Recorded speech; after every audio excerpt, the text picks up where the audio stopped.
Getting ahead of the report, joining me right now is Merrill Lynch Wealth Management President Andy Sieg. Andy, it's great to see you. Thanks very much for being here. I want to look ahead with you. Not only do we have the Federal Reserve meeting, two-day meeting, Tuesday and Wednesday, we have the GDP, which we will know if we're in a recession or not, but we also have a major week for tech earnings. And when you look at a company like an Apple or a Microsoft, it really does speak to not just the broad economic backdrop, but also the supply chain, China, etc. How would you assess the current macro story today? I know you've been spending a lot of time with clients. Well, I think, Maria, the best place to start is with consumers. One of the things that we've continued to see is strength in terms of consumer activity year over year. When we look at all the money that moves through the pipes of Bank of America, this is across 67 million U.S. households. That number is up a little over 10% year on year. When you adjust for inflation and households, it comes down a bit from there, but it's still clearly a sign the consumer remains strong.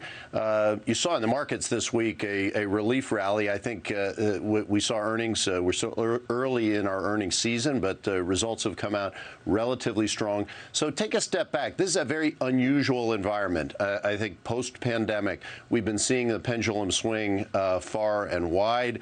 I think markets have been downbeat, sentiment very low, but we're pretty encouraged by what we see in the consumer and with regard to how companies are performing. We're still looking at double-digit declines year-to-date. NASDAQ down about 23% year-to-date. But in the last 3 weeks, you got about a 10% rally. One of our leading research analysts said, people have been so bearish that they're becoming bullish, essentially.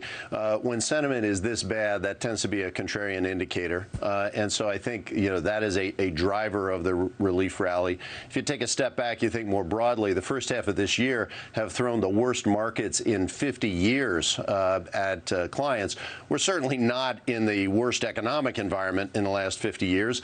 And in many different ways, the U.S. economy remains a pillar of strength in the world economy. And, investors tend to look medium and long term. And when you do so, there's a panoply of reasons to be bullish around the future of the U.S. economy. If you're looking at the long term, are there areas that you believe investors should be in regardless of, what happens next week? And do you think we'll get 75 basis points from the Fed and news that we're in recession?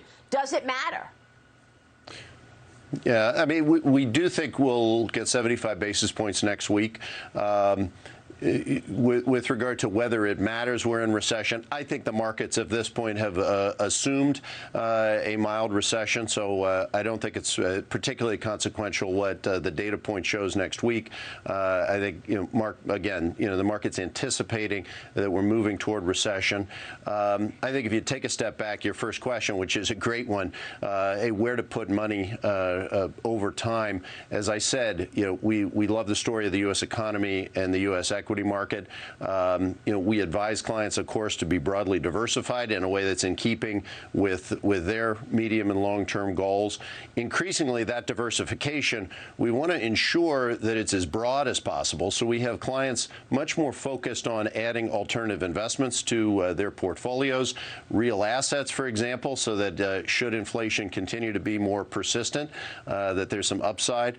And, across Bank of America and our wealth management businesses, our clients' ownings of alternative investments are up 36% year on year. So this is a place where money has been moving, and again, we think it's the right move for investors. All right, really great advice from you, Andy. Good to see you. Thanks very much.